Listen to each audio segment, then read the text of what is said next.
Ranger fans, welcome to Off the Morphin Grid, episode number 2, a Power Rangers podcast where I talk all things Power Rangers. If you listened to last week's show or episode, whatever you want to call it, I mentioned that I only talk about stuff in regards to Mighty Morphin, Power Rangers Zeo, kind of up to Power Rangers in Space. I only go up to that after the show. After that show, I stopped watching Power Rangers, and I don't really care about Dino Super Ninja or whatever type of show is going on. Maybe in the future I'll watch one of those, but as of right now for this show, for this podcast, I'm only talking Mighty Morphin up to Power Rangers in Space. For this specific show, we're going to be talking Go-Go Power Rangers number 7 from Boom Comics. The comic book just came out this past week. And we're also going to be talking about Mighty Morphin Power Rangers Season 3, the worst season of Power Rangers I've ever seen. We will be talking about that in a second. But before we get started, I want to show you something cool. So in honor of Season 3, where Kimberly makes her last appearance, spoiler if you didn't know that. Well, not her last appearance. She technically was in the Power Rangers Turbo movie, but I'm talking about television appearance when she passed the torch on to Catherine. That happens in Season 3. And speaking of Kimberly, Amy Jo Johnson, the actress, last year she had a little contest going on for her movie that she was directing, The Space Between. And she had a contest where she was going to bring the movie to certain towns and have a fan of hers host it and so on, and have ticket sales, and then they would get to meet her when she comes into town, whatever. I entered the contest. I did not win, but I did enter it before a deadline where if you entered into the contest, sent in a video, you got a video back from her just talking to you or talking to me. So I'm going to go ahead and show you that video of her talking to me right now. It's so crazy to think that she actually sent me a video. Like, she says my name in it and everything, and she's my #1 crush of all time, tied with Princess Leia, Carrie Fisher. So go ahead and check this video out right now. It's so cool. Hey Jacob, it's Amy Jo Johnson. How are you? Thank you so much for submitting to the Space Between Superhost contest. Talk to you soon. Alright, so as a fellow Power Ranger fan, I'm sure you can understand why that video gets me so excited in so many different ways. But yeah, it's just so awesome, and I thought I might as well share that on this show. And the reason why I chose this specific show is because I'm talking about the season where Kimberly made her last appearance. But before I talk about Power Rangers Season 3, let's get into Boom Comics Go-Go Power Rangers number 7. These comic books by Boom Comics are getting to be incredible. They are really coming into their own in the comic book writing. The first set of issues of Mighty Morphin Power Rangers and the first few issues of Go-Go, they were fun, but now they're diving into some really deep storytelling with both issues and both intertwining with each other, with both series and both intertwining with each other and leading up to the Shattered Grid event, which is coming out with the next issue of Mighty Morphin Power Rangers number 25. But I'm just saying, this issue, number 7 of Go-Go, had me thinking like, wow, this is some in-depth storytelling. And there's a lot of things I enjoyed about it. There's a few things that I could have done without, but that's literally with every single issue of a Power Rangers comic and every single episode of a Power Rangers episode, because they have that cheese element, and I'm always going to despise some of the cheese elements of Power, but that's part of the fun of Power Rangers, so you gotta love it as well. So Go-Go Power Rangers number 7. I love how these last 2 issues have given us somewhat of an origin for Ritas Goons. So if you look back at the comic book canon, you know where Goldar came from. He was from a planet. Him and his brother were warriors. Lord Zedd kind of recruited him. We know that. And he sent Goldar to work with Rita. We know that. We know Finster was kind of living in his own home planet, and his wife passed away, and he was a creator, an artist, and Rita just kind of recruited him herself. Now, last issue of Go-Go Power Rangers, we found out where Squat came from. His parents gave him up as a sacrifice to Rita because she was taking over their home world. Now we have issue number 7, where we find out where she got Babu, which is really cool. She was conquering and getting ready to go into battle with his home planet's army, and he's a potion maker, if you know about Babu, and he kind of made this potion. It was supposed to make the king and the army indestructible, but it turned them into stone, making them indestructible. So he accidentally defeated his king and his whole entire army, and he was upset about that and told Rita to kill him, like, I failed my king, and Rita keeps him around, of course. So now we know where all these crazy weird goons of Rita's have come from, at least in the canon of the comics. We know where Squat, Babu, Finster, Goldar have came from. Now we have this whole Matt thing going on ever since the Rita captured him and had one of the putties go down to Earth and portray Matt, Kimberly's boyfriend. And I haven't loved the whole Matt thing overall. Like, I don't know, maybe it's the diehard Power Ranger fan in me. Like, I hate seeing Kimberly with another guy that's not Tommy. I always wanted Kimberly and Jason to get together, but who knows if we'll ever see that. They hinted at that in the Power Rangers movie. Maybe they'll do that. But I always get upset when I see Kimberly, like, flirting or something else with another guy. So she has this boyfriend, Matt, right?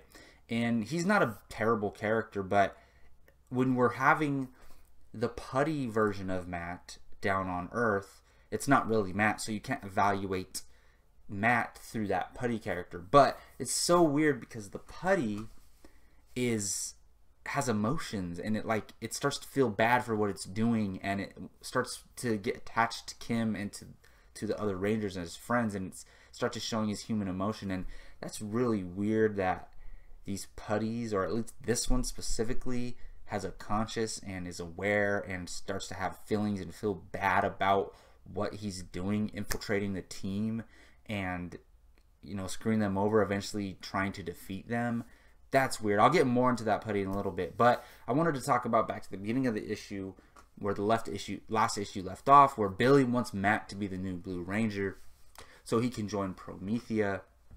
Promethea is the organization that Grace works for. She's a character in Mighty Morphin Power Rangers, who the Power Rangers are working with right now. And we found out in Mighty Morphin Power Rangers that Billy could have joined Promethea a while ago, and he never did. Obviously, we know he decided to stay a Power Ranger and not join Promethea, but we're getting the origins of that in Go-Go, because it takes place way before. And we see when Billy has his interview and is about to attend this organization, whatever it is, Promethea. And we see that he wants Matt to be the new Blue Ranger. And he's telling the team, like, I'm too hesitant, I'm not decisive on the battlefield. And the thing is, and he doesn't realize this, that the team needs Billy, because everybody has a role to play on that team. Like, Jason is the leader, the fighter, and, you know, they all have their own personalities and they all bring something different. And Billy's the only one who is smart enough to understand some of the alien technology that they deal with and all of that stuff. So they desperately need Billy. He's arguably the most important member on the team, other than Jason, because Jason's such a strong-headed leader. But as far as just knowledge and everything like that, Billy is arguably the most important person on the team.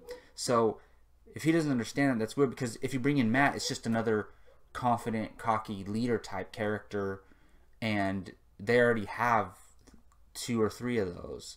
So they don't need another character like that. They need Billy on the Power Rangers. So I thought that was interesting that Billy didn't realize that they really, really need him. I really like the Zach and Violet thing. The girl who sent a riddle to Zach, and he wanted her to ask she wanted him to ask her to prom. There we go. I thought it was cool because you got all this chaos going on. You got Rita and the Matt and the Putty, and you got this little side story of Zach finding this girl and asking her out. And it's cool because Zach's like a popular guy. He's a football player. He's charming and confident, cocky.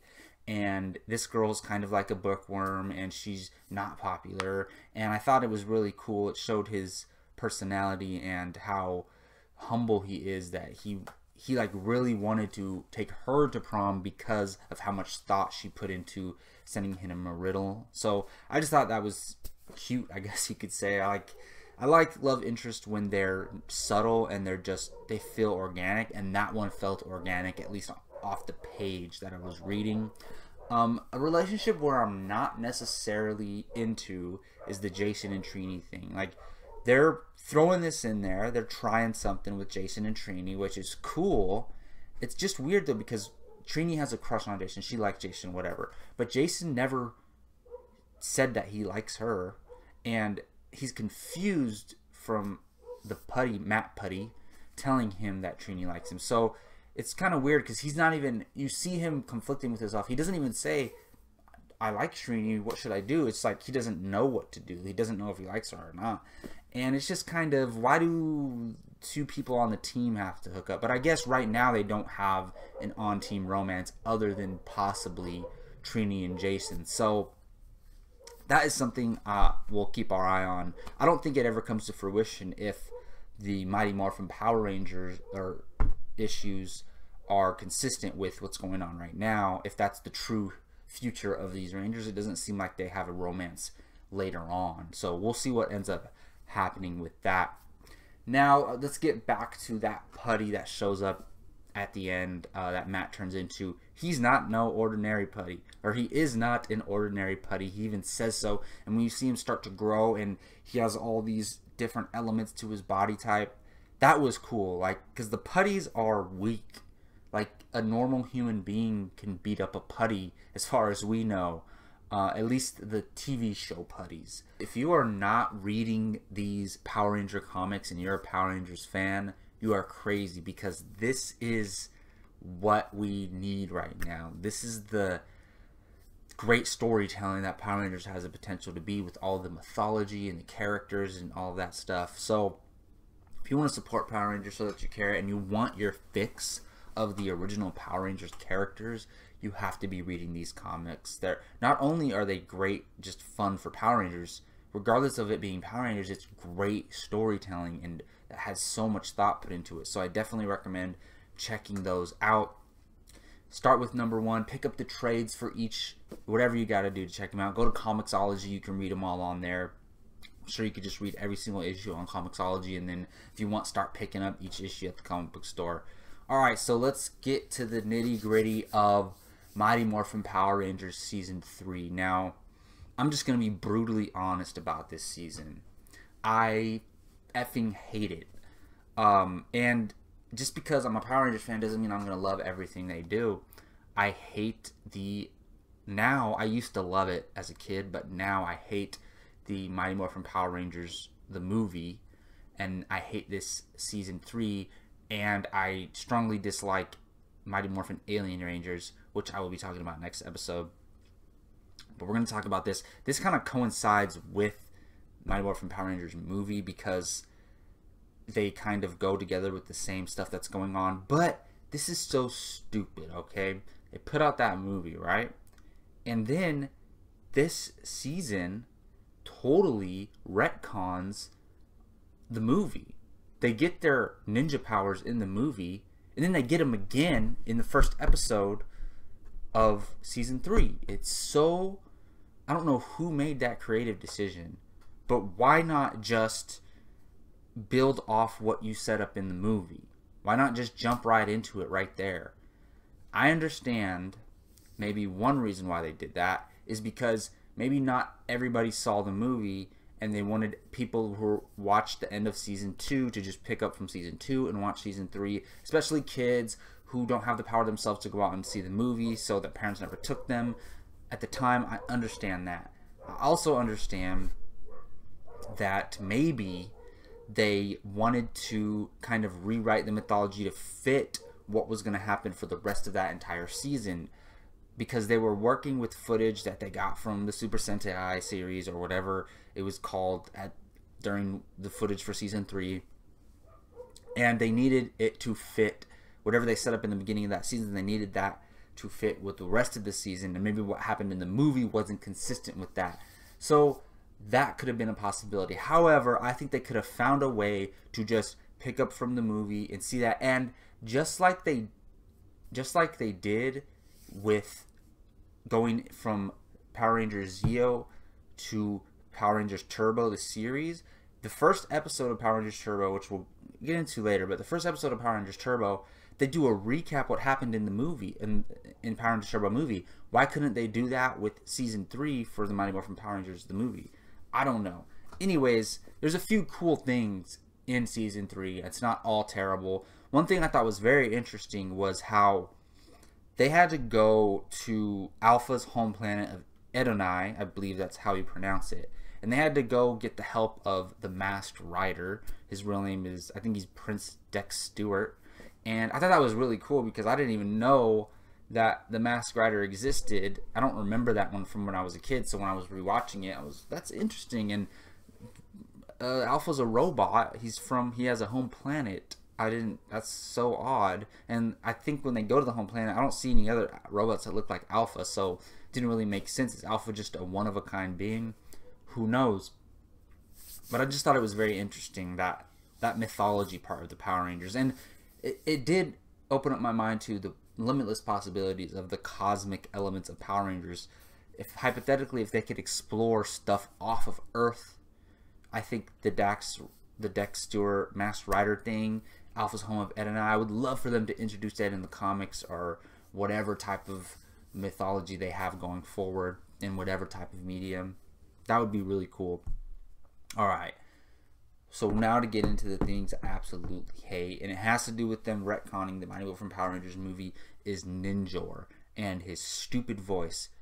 I hate that character of Ninjor, the one who they supposedly helps them get their ninja powers.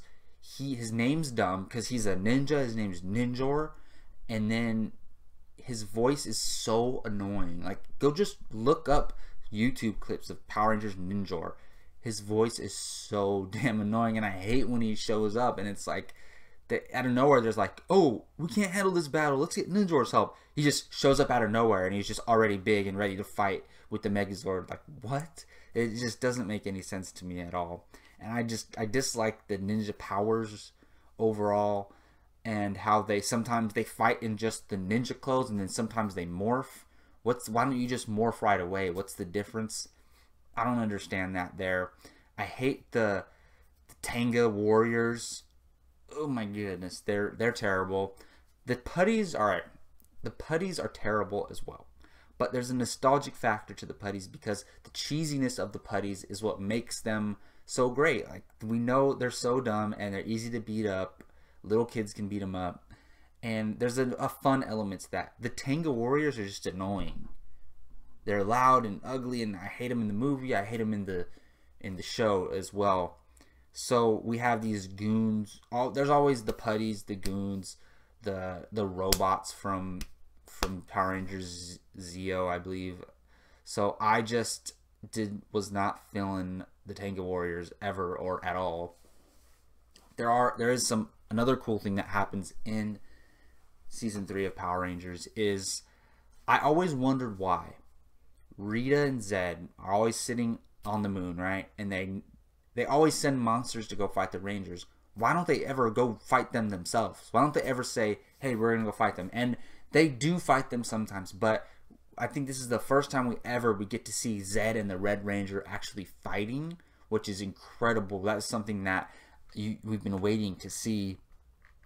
We get the biggest, baddest villain against arguably, hypothetically, the most powerful Ranger. I don't know. I still think it's Jason, but we can have that debate. Like I always said, I will do one podcast dedicated one day when I don't have any content to talk about who is the best powerful Ranger, most powerful Ranger. And we could do Tommy as the green and the white versus Jason as the red and the gold, and we'll compare that, personalities, leadership styles, everything, powers, and we'll see who comes out on top. I have a strong argument for Jason in that battle, but that's a video I will continue to work on and develop and put out later on when I run out of content to talk about. I thought some other cool things were the introduction of Master Vile, who is the father of Rita and Rito, and I just thought it was really cool that they come from this family where she has a brother and a father, and they're kind of scared of her father, and he is the most powerful out of all of them, and I just thought that was awesome. They get the Zeo Crystal in this season, which sets, or they're trying to get the Zeo Crystal in this season. I think, if my memory serves me correctly, which sets up the future of Power Rangers Zeo. Which, as a kid, I didn't remember how I liked Power Rangers Zeo as a kid, but going from season 3 and then Mighty Morphin Alien Rangers, which is it's just, you can consider that one whole season. Going from how terrible season 3 and Alien was, the Power Rangers Zeo is great. Power Rangers Zeo reminds me of Power Rangers season 1 and 2, and I will talk about that later, but it's just cool how we get the kind of the blueprints or the seeds planted for Power Rangers Zeo in this season with the Zeo Crystal and all that. In the episode where Kimberly leaves a different shade of pink, the introduction of Catherine in this season. I like Catherine's introduction, how she was evil, because if you look at it, Rangers being introduced as evil and then joining the team, it worked out great with Tommy, right? So we had it do the same thing with Catherine. Rita sends her down as an evil kitten, or kitty. How funny, right? Because her name's Catherine. They call her Cat.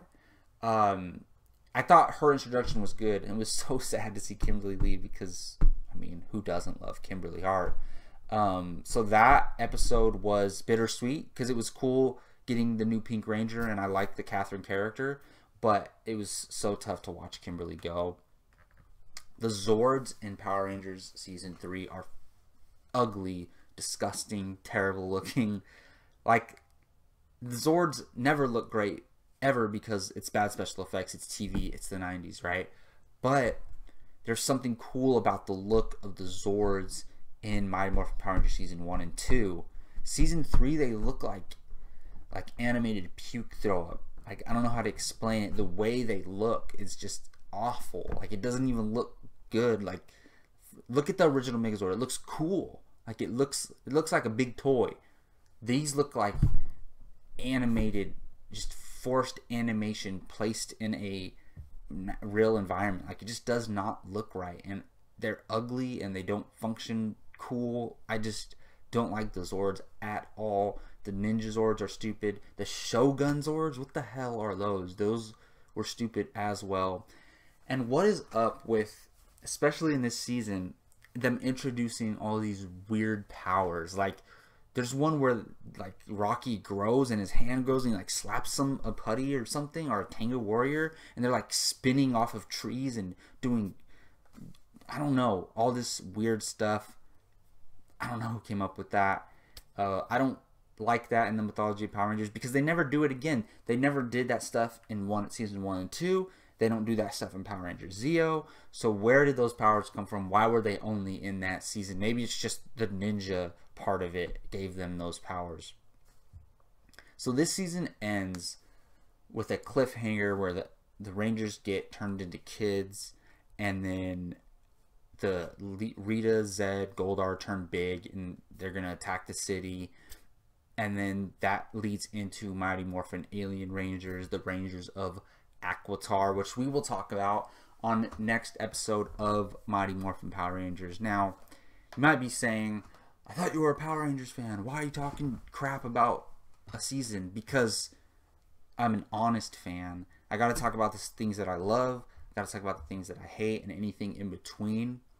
So this season is just I'm never going to watch it again. I mean, unless for some reason I'm going to go through and binge watch the whole series and I have to watch it narrative wise, I probably will, you know, especially when if I show my kids one day, whatever. I don't have kids, but when I do.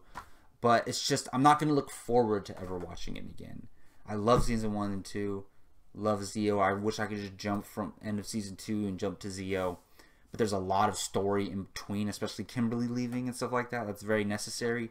So if you're going to binge watch Mighty Morphin up to Zeo or whatever you're going to do, you do have to watch this season and Mighty Morphin Alien Rangers. But I'm warning you, you're not going to love it. I mean, I don't know. Maybe you will. I can't tell you what you're going to like or love.